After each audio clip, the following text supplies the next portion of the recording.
Boa noite. A gente continua a série de entrevistas com os candidatos à subseção da OAB Mossoró. Nesta terça-feira, o entrevistado é o candidato a presidente Denis Tavares, com o número 95. E mais, Ezequiel Ferreira convoca deputados para a nova eleição da mesa diretora. O cenário político está no ar.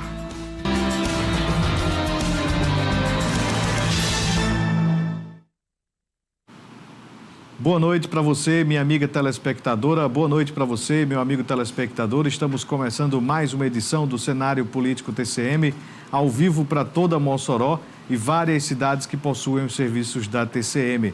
A partir de agora, você já pode participar do nosso programa através dos contatos que aparecem aqui no canto da tela.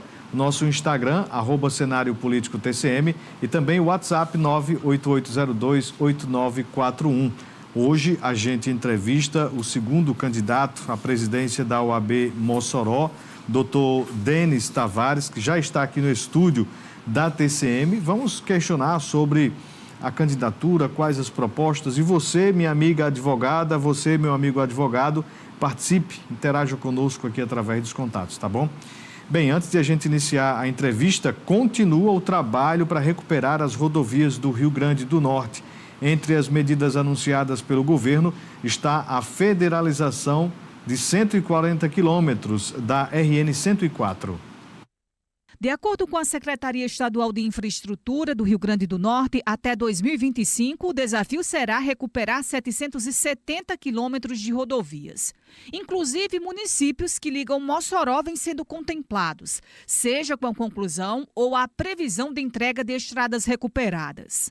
Na região de Mossoró, nós temos aí já entregue, inclusive pela própria governadora Fátima, Mossoró até governador de Sé, e agora, no início de dezembro, nós estaremos entregando Tibau a Grossos e também Mossoró a Baraúna, que é uma extensão até maior, teve uma duplicação na entrada da cidade e é toda executada em CBUQ, quer dizer, uma rodovia que vai ter capacidade de suporte realmente muito maior, atendendo exatamente ao que aquela rodovia precisa. Então, isso se repete, inclusive, nos outros lotes, né?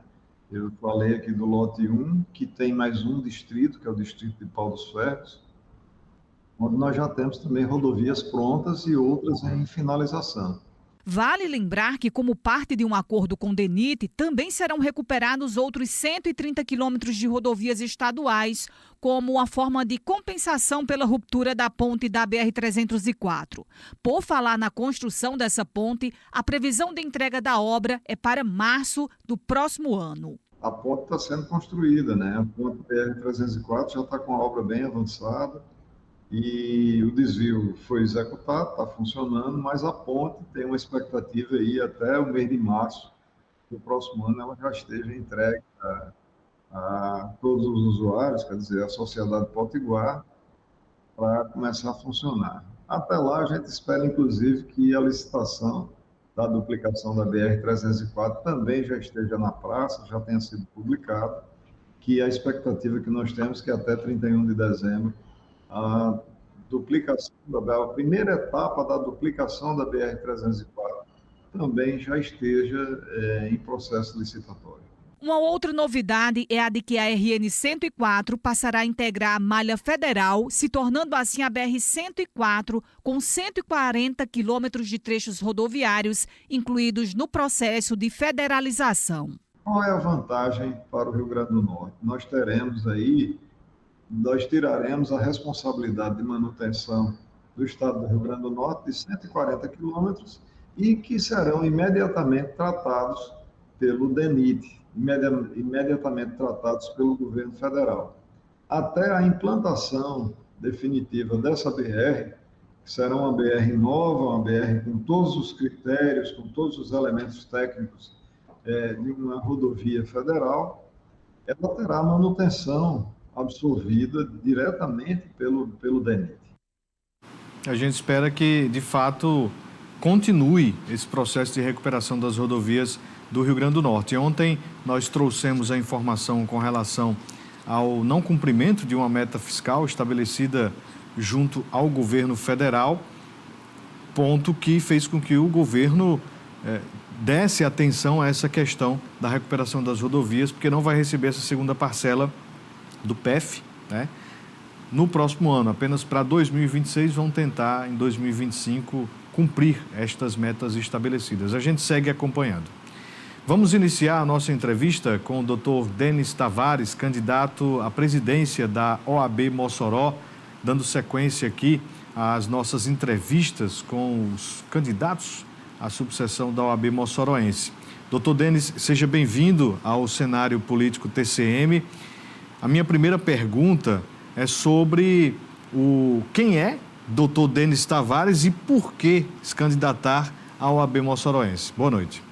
Muito boa noite, Ivanove. Muito boa noite também a todos os que nos assistem no cenário político, esse importante mecanismo, esse importante meio de informação e formação. Desde já eu registro aqui o meu agradecimento por esse espaço para discutir um pouco a respeito das questões relativas à OAB estadual e, notadamente, à OAB subseccional. E essa pergunta é um tanto quanto, né, muito direta e fala um pouco sobre nós, mas quem é Denis Tavares? Eu diria primeiramente, Ivanove, que Denis Tavares é um cara simples, uma pessoa simples. Mas, apesar de ser simples, Denis Tavares ele tem a escuta, ele tem a capacidade de lidar, de trabalhar, de entender, até de compreender muito as questões complexas da vida, da sociedade e dos cenários políticos por onde ele anda. Então, eu sou um sujeito que veio de Alexandria, do mais interior do estado do Rio Grande do Norte, em 1993, né, e vim para cá para mudar de vida. Nós viemos para cá, né, minha mãe veio em cima do caminhão com a mobília e eu vim dentro, né, na bulé com meu irmão mais novo, minha avó e o motorista. Então, nós viemos tentar mudar um pouco da nossa história. E aí eu fiz graduação na UERN, a casa para a qual eu retornei, né, logo 2 anos depois que me formei, e desde então exerço a advocacia. Então, Denis é essa figura simples, acolhedora, é um pai de família, eu sou apaixonado pelos meus filhos, sou esposo de Carol, inclusive, né, João, Pedro e José. Hoje eu tenho um Pedro que está completando o ano, está fazendo hoje 14 anos, e já mando um beijão aí para o meu filho. O meu perfil enquanto pessoa ele é muito traçado nessas questões de família, nessas questões de trabalho, nessas questões de mudança de vida. Então, Denis Tavares é essa figura. No que se refere à questão profissional, sou um advogado há 22 anos. Saí dos quadros da UERN e passei já ao exercício da advocacia. Desde então, exerço sem parar a advocacia. Qualquer um, né, pode consultar o PJ e ver que Denis advoga por vezes, está lá cumprindo alguns prazos na madrugada, né, para poder exercer outras atividades e estar com a família durante outros períodos durante o dia.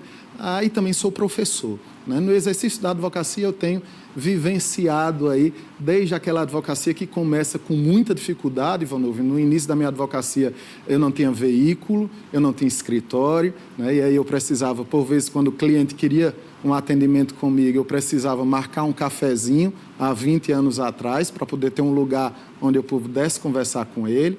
Ia para o fórum de mototáxi, aí precisava tirar o terno, né, para poder não chegar tão suado no fórum. Então, eu sei de todas as dificuldades de iniciar. Né? Hoje, graças ao trabalho, a muito empenho, eu consegui uma certa estabilidade na advocacia e exerço, né, ao mesmo tempo a docência, que, como a advocacia, para mim, é um munus, é uma atividade sagrada. Né? Sou professor da UERN há 20 anos, né? E aí, desde então, eu tenho trabalhado muito com as questões processuais. Então, eu trabalho com os meus alunos, eu discuto muito o processo e há pouco tempo, né, eu concluí o meu doutorado e o meu doutorado ele trabalha justamente a desjudiciarização. Né? Essa desjudiciarização, ou também conhecida por desjudiciarização processual, o que significa em termos práticos? Hoje nós temos um modelo de processo chamado processo cooperativo. E com a desjudiciarização, eu tenho dentro do processo a perspectiva de menos juiz e mais advogado. Mais autonomia das partes. A presença maior do advogado para que esse processo ele possa efetivamente ser mais movimentado, para que esse processo ele não tenha tanto a pecha da morosidade, porque o advogado ele tem mais como se mobilizar, como fazer com que o processo ande um pouco mais. Então, os meus últimos estudos, a minha tese de doutorado trabalhou justamente em cima dessas questões.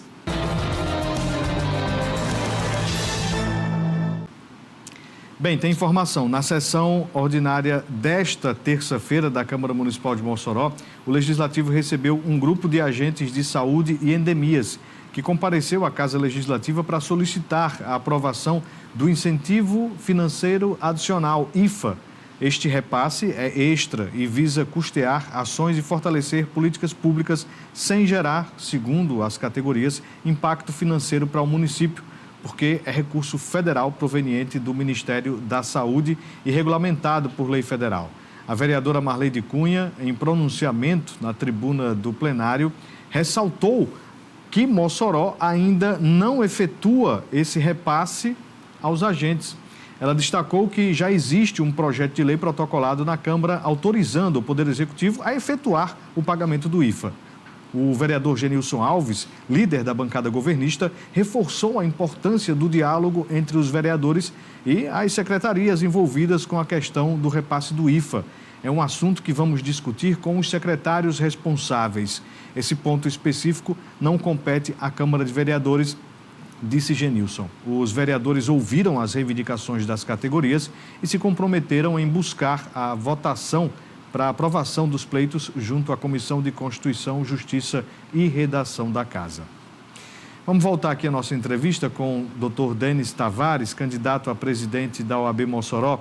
Dr. Denis, o senhor foi candidato uma vez, há quase 10 anos atrás, e agora é candidato novamente. O que é que mudou daquele primeiro momento para hoje, nessa busca por assumir a presidência desta importante instituição?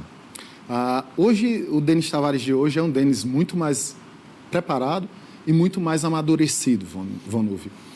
Não apenas do exercício da advocacia, da lida da advocacia que vem se tornando cada vez mais difícil. Isso é unânime em todos os advogados. Advogar hoje é cada vez mais difícil. Não apenas dessa lida e dessas experiências, mas eu também sou muito mais amadurecido hoje academicamente, porque eu voltei todas as minhas pesquisas, apostei todas as minhas fichas acadêmicas numa mudança que pudesse proporcionar ao advogado mais autonomia, mais liberdade de atuação.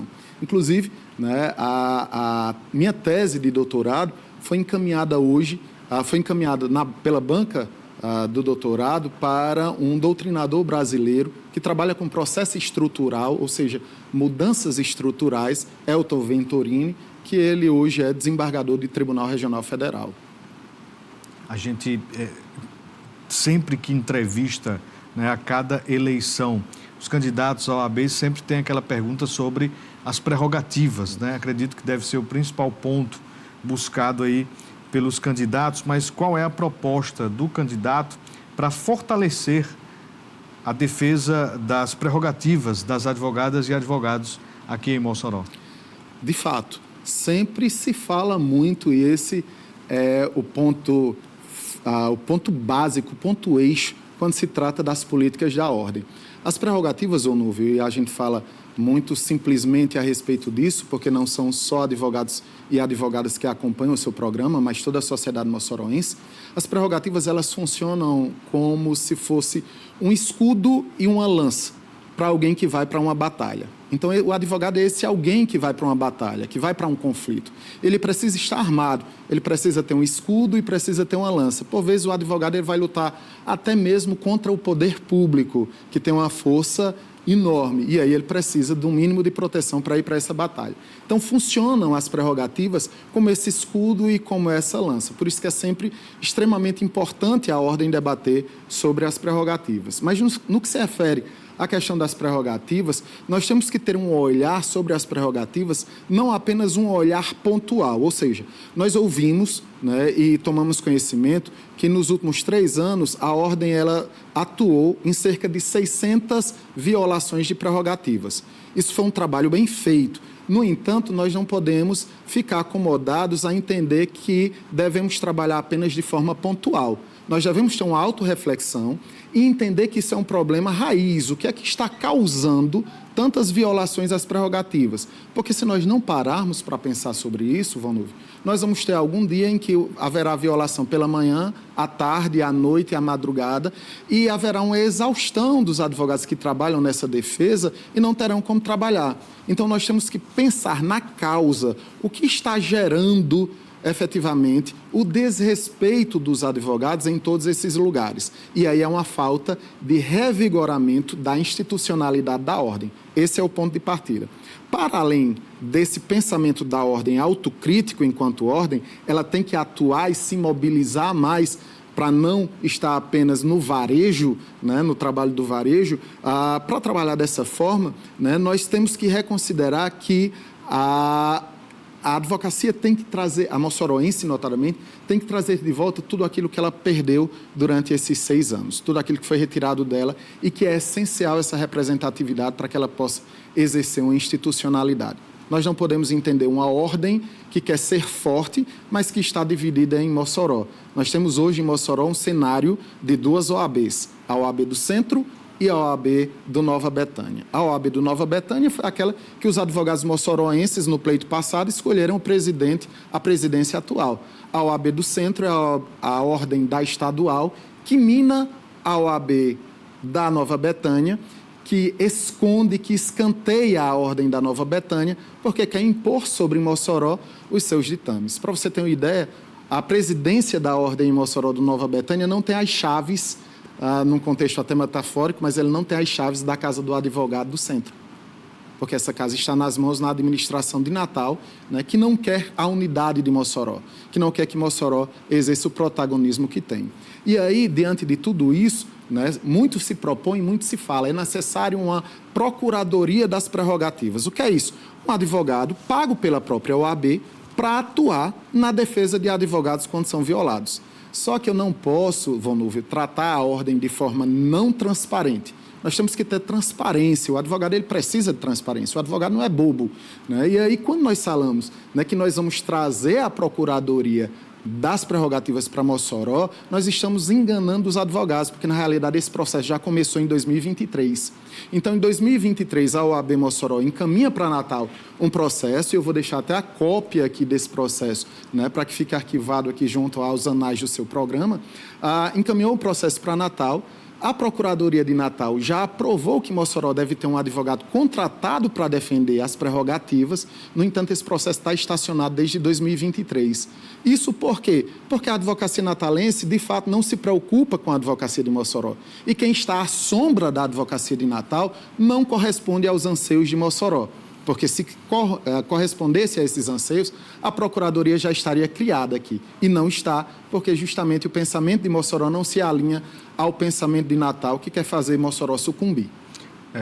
O senhor fala num ponto muito interessante sobre essa divergência que existe entre a OAB local, a representação aqui de Mossoró, e a OAB estadual. Isso vem aqui ao encontro ao meu segundo questionamento. Como tornar a OAB Mossoró mais acessível às advogadas e advogados? Isso quando a gente fala de questões, de fato, profissionais, ligadas a estes operadores do direito.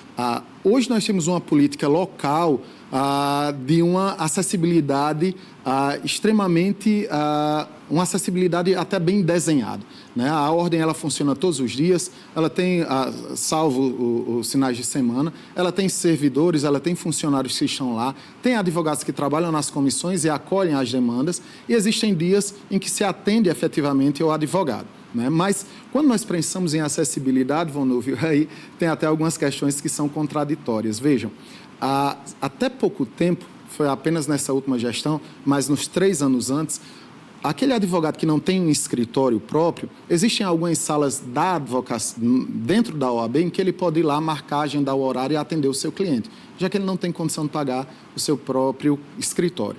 E aí, até 3 anos atrás, o único advogado que poderia usar essa sala era o advogado que pagava anuidade.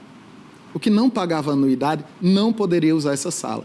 Mas, ora, se o advogado iniciante já tem muita dificuldade de pagar anuidade, ele também não terá como pagar se ele não tiver, no mínimo, um lugar em que ele possa atender o seu cliente.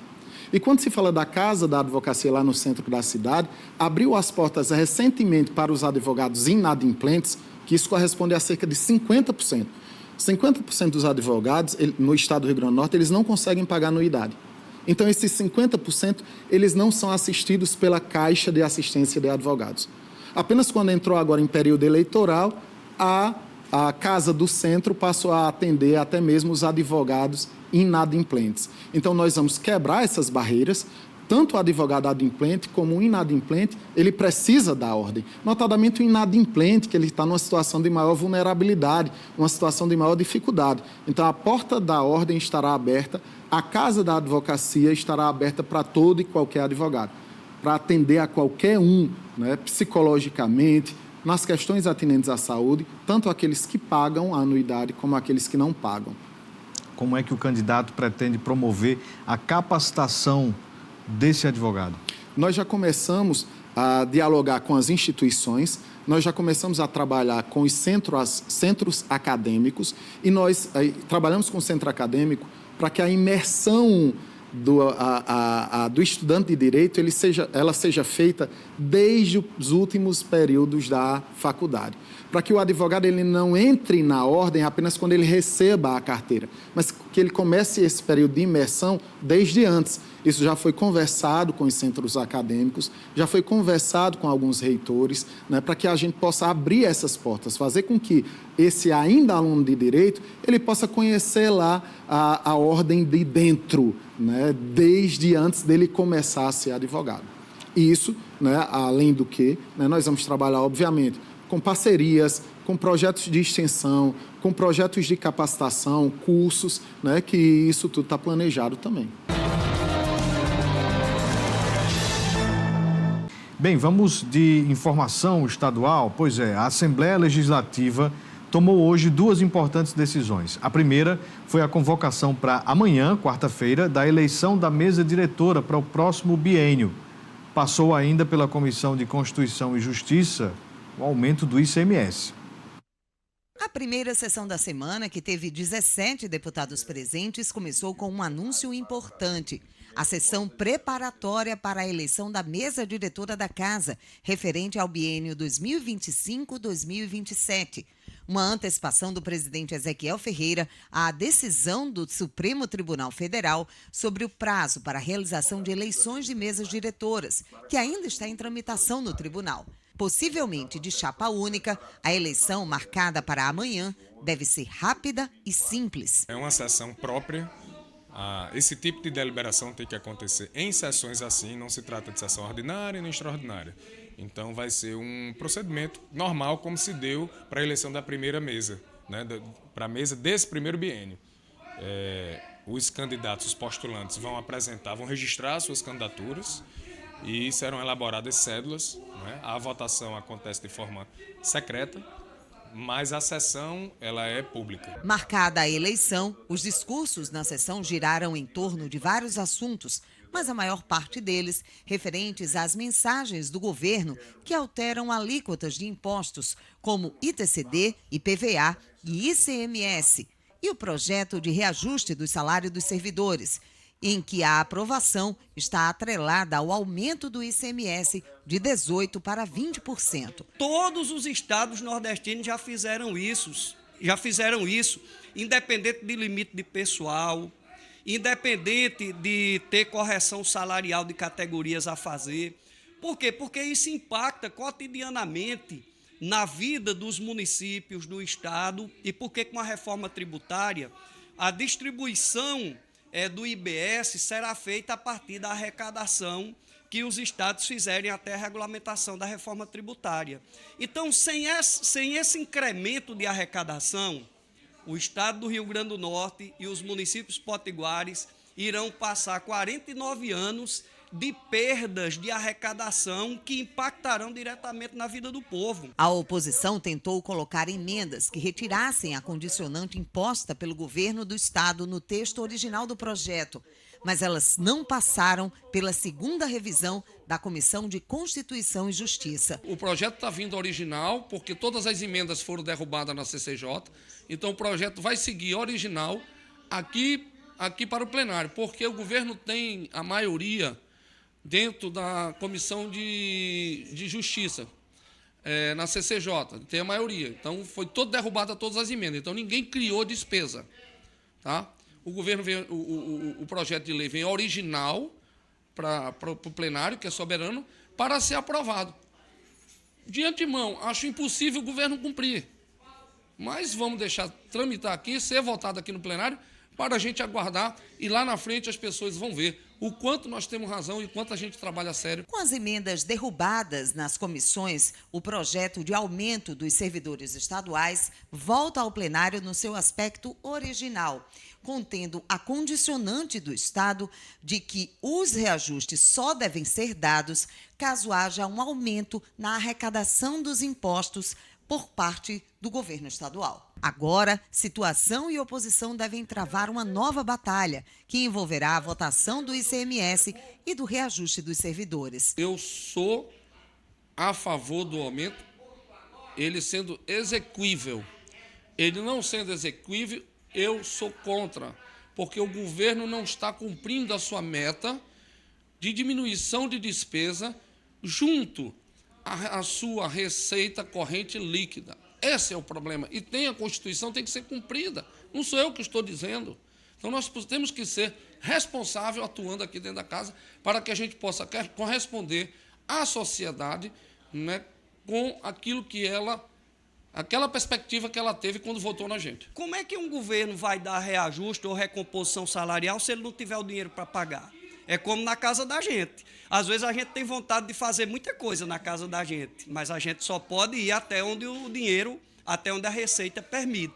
Então, o que está em discussão aqui é uma tentativa de buscar o equilíbrio fiscal e financeiro do Rio Grande do Norte, que eu quero dizer aqui, não foi Fátima que desmantelou o Estado do Rio Grande do Norte, não. Quando ela pegou o Estado para governar, esse Estado já havia desmantelado. 4 folhas de salário atrasadas, limite de pessoal acima de 60%. Né? Então, foi muito duro trazer o Estado para um patamar de equilíbrio fiscal e financeiro, mas, infelizmente, por razões externas, o Estado agora está vivendo esse momento de dificuldade. Tá aí, reportagem completa da TV Assembleia mostrando o que aconteceu hoje na Casa Legislativa. Próximo ano, fevereiro de 2025, Ezequiel Ferreira completa 10 anos à frente da presidência da Assembleia Legislativa. Um ponto aí a se observar. E vem mantendo esse bom diálogo, esse bom trato com os deputados, sem essa diferença.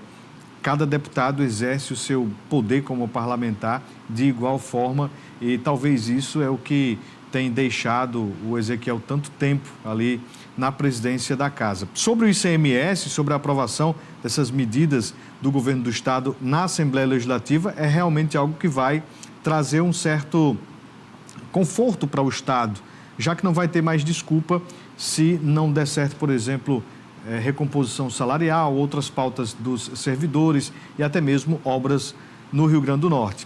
Era ICMS. Se passar no plenário, não vai ficar mais sendo. Vamos aguardar o desenrolar dessa história. Bem, vamos voltar aqui à nossa entrevista com o Denis Tavares, que é candidato ao AB Mossoró. Doutor Denis, com relação a questões de ética e transparência, qual é a postura do candidato e o que pretende implementar nessas duas questões na OAB Mossoró, se eleito? Viu, ética é um tema extremamente atrelado à própria transparência. No que se refere à ética e transparência, nós temos, primeiramente, já há um portal de transparência na OAB Subseção, com relação às questões financeiras. Então, se você acessa lá o portal, você consegue acompanhar a transparência das contas, mas eu vou um pouco mais além, que isso termina por chegar próximo das questões éticas. Nós também temos que ser transparentes no discurso, e isso é ser ético. E essa transparência no discurso nos revela, por exemplo, que eu não posso chegar aqui para os advogados e advogadas moçoroenses e prometer criar a Procuradoria, por exemplo, né, nesse assunto que nós tratamos há pouco, a Procuradoria das Prerrogativas, porque ela já foi criada. já existe, foi até inaugurada sala em Mossoró, nomeada inclusive por um advogado nosso, doutor Félix. Então já existe essa sala, já existe o processo em andamento. A única coisa que não ainda fez com que a Procuradoria chegasse em Mossoró é a política natalense. Porque a política natalense da OAB seccional, que está capitaneada pelo nosso presidente atual, doutor Aldo Medeiros, ela quer de toda e qualquer forma impor uma sombra por sobre Mossoró. E nós não vamos aceitar, nós vamos dissipar essa sombra e vamos deixar Mossoró à luz do sol que ela tem. E aí, isso é ser transparente. Então, nós não vamos criar a Procuradoria, ela já foi criada. Já tem um parecer, inclusive, para que ela seja instituída. Faltou só o próprio presidente da estadual assinar. E ele não o fez porque os desejos dele não correspondem com os de Mossoró, os anseios dele.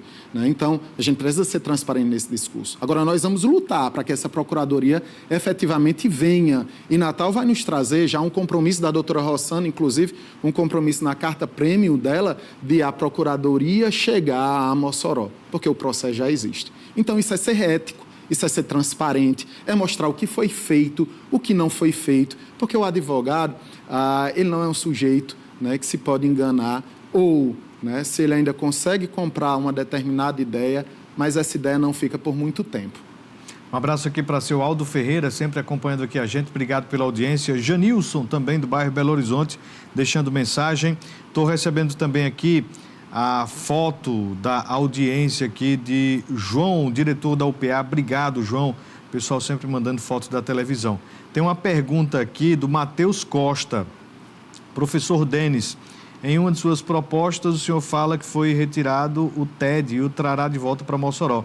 Como o senhor fará se a pessoa que retirou esta, hoje, compondo a chapa que você apoia na estadual? Eu não sei o significado de TED, então o doutor pode, inclusive, trazer esse esclarecimento. O nome... Matheus Costa. Olá, doutor Matheus. O TED, Vonúvio, é o chamado Tribunal de Ética e Disciplina da OAB. Então, os processos que são instaurados na casa em desfavor do advogado, eles são julgados pelo Tribunal de Ética e Disciplina. Esse Tribunal de Ética e Disciplina, Matheus, foi uma conquista da advocacia moçoroense. Não foi uma conquista de Denis, mas Denis tem um respeito enorme aos presidentes que nos antecederam. E essa conquista, há mais de 10 anos, inclusive foi na gestão do doutor Humberto Fernandes, que foi instalado o TED em Mossoró, fez com que todos os advogados da região do Alto Oeste, eles fossem julgados, tivessem os seus processos disciplinares julgados por um tribunal aqui em Mossoró. Porque aqui nós tínhamos a capacidade de entender a dificuldade do advogado da região, as dinâmicas que são diferentes da dinâmica da capital, e aqui ele teria um acesso maior, diferentemente, né, do que aconteceu nessa gestão com o doutor Aldo, que retirou o TED e levou para Natal. Isso gerou um impacto extremamente negativo, porque, vejam, logo depois do período eleitoral passado, a Mossoró era quem indicava os membros do tribunal e quem indicava o presidente. E Natal aceitava essa indicação e aí os membros do tribunal compunham, então, o respectivo TED. No entanto, essa listagem foi mandada, mas como os interesses da seccional eram diferentes dos interesses de Mossoró, o tribunal ficou fechado 6 meses. E aí, esses membros não foram nomeados, ocorreu prescrição de alguns processos disciplinares, porque o TED não funcionou, e Natal trouxe de volta o TED para lá. E Natal levou o TED para lá, porque ele foi criado para aqui, para Mossoró. E isso gera um prejuízo enorme para a advocacia, porque o advogado hoje ele tem que se deslocar para Natal para fazer a sua defesa, para acompanhar o seu processo, para tentar saber quem são os advogados e tentar explicar o que efetivamente aconteceu ali em relação a esse processo. Então, a retirada do TED é um prejuízo incomensurável e Mossoró não vai abrir mão disso. Há também o comprometimento já da doutora Rossana, que é com quem nós acompanhamos na estadual nessas eleições, e a doutora Rossana já afirmou o compromisso firmado, assinado, e só a palavra dela também bastaria, porque é uma mulher digna, de coragem, para restabelecer o TED em Mossoró. Lembrando que a eleição da OAB Mossoró, assim como a eleição da OAB RN, vai acontecer no próximo dia 25 de novembro, de forma online. Bem, estou aqui com a mensagem da Gabriela Oliveira. Ela pergunta aqui ao professor Denis e cita um caso específico, mesmo caso que foi colocado ontem aqui no programa. Eu não vou citar aqui, né, esse caso concreto, mas eu faço a pergunta justamente trazendo aqui esta pauta, né? E eu pergunto com relação à proposta para garantir a saúde e bem-estar, assim como a saúde mental dos profissionais da advocacia, incluindo o jovem advogado, a mulher advogada. Sim. A nossa proposta é de ampliação da acessibilidade. Nós falamos até há pouco a respeito dessa temática. Então, vejam, aqueles advogados e advogadas que estão numa situação mais delicada de vulnerabilidade, eles realmente precisam da Casa da Assistência da Advocacia. E nós temos psicólogos que podem fazer esse trabalho. No entanto, esses psicólogos, esses profissionais, eles terão uma atuação melhor na saúde mental desses advogados se eles estiverem vinculados à OAB de Mossoró, porque ele terá realmente uma consciência de uma demanda maior a respeito de tudo isso. E aí, Vonúvio, nós tivemos que apenas até cerca de 30, 45 dias atrás, os profissionais que não estavam adimplentes, né, ou seja, aqueles que não conseguiram pagar a anuidade, eles passaram a ser atendidos pela casa por questão eleitoreira, né, mas isso é o que a gente não se conforma, né? Nós não nos conformamos com isso, porque se aquele advogado já tem uma necessidade especial, né, já tem uma demanda, principalmente psicológica, e aí a casa, a Ordem dos Advogados do Brasil não tiver a plena consciência que ela deve tomar o pontapé de partida e acolher esse advogado, né, aí não é uma política verdadeiramente institucional. Gilvânia, ela pergunta aqui: quais as comissões que o advogado já atuou na OAB Mossoró? Eu já atuei na Comissão da Educação e já participei da Ordem em todas as políticas institucionais, né? Desde quando, Gilvanda, não é isso? Desde quando eu me candidatei há cerca de 10 anos atrás, e aí participei também dos outros pleitos discutindo a Ordem. E aí, Gilvanda, eu sou o candidato hoje mais preparado porque eu tenho uma visão de ordem tanto do exercício da advocacia, e até mesmo a senhora poderia ser candidata a presidente da Ordem dos Advogados do Brasil, porque a senhora é advogada também, né? Então, isso é muito pleno de se dizer, isso é muito fácil de se dizer. Então, qualquer advogado ele pode pleitear o cargo na direção da instituição, simplesmente por ser advogado. E eu tenho também credenciais acadêmicas e de pesquisas voltadas para isso, que vão efetivamente ajudar ao advogado a ter um melhor ambiente, uma melhor saúde, um melhor trato, né, uma melhor permeabilidade social e respeito. Mais 1 minuto e 20 para o senhor responder. A Marluce Veras pergunta aqui como o senhor planeja ganhar a confiança dos advogados que desejam ver mudanças e melhorias na OAB. Marluce? Isso. Marluce, graças a Deus e àquilo que nós estamos dizendo e à nossa história, a nossa chapa tem uma história extremamente consolidada, de pessoas que se consolidaram enquanto advogados, de pessoas que têm trabalho para a Ordem. A minha vice, Janaína Kelly, tem um trabalho belíssimo na Ordem, né? Ela tem até um certo receio de divulgar, porque é um trabalho social belíssimo. Janaína trabalha com os vulneráveis, trabalha com os refugiados, trabalha com as crianças, trabalha com os idosos. Então, nós temos essa visão. Porque a Ordem ela funciona, Janaína, como um sistema de retroalimentação.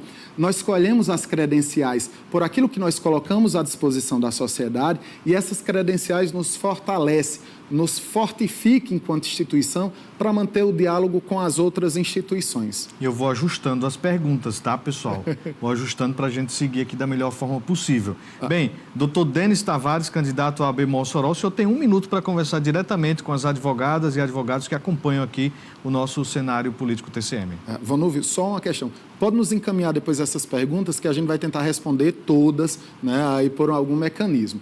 Mas o seguinte, nós estamos hoje com a chapa 95, é a chapa mais preparada que está para representar a Ordem dos Advogados do Brasil. Hoje nós representamos a centralidade da Ordem, nós sabemos o que deveria ser feito e não foi, e nós estamos de olho do que nós poderemos fazer, daquilo que gerou inconformação com um advogado ou outro, nós temos essa consciência, porque na realidade nós pretendemos e estamos instaurando uma ordem dos advogados do Brasil que não esteja ou não tenha a cara de Denis, não tenha a cara de Janaína, mas que tenha a cara da advocacia. Será uma ordem que tem justamente aí, desde o jovem advogado, desde o advogado mais antigo, desde aquele advogado que está começando, aquele que tem maior dificuldade, aquele que está estabilizado, aquele que já é mais senhor, ao negro, à mulher, todos os advogados vão encontrar voz e vez no OAB de todos e para todos. Obrigado, doutor Denis. Boa sorte, até a próxima.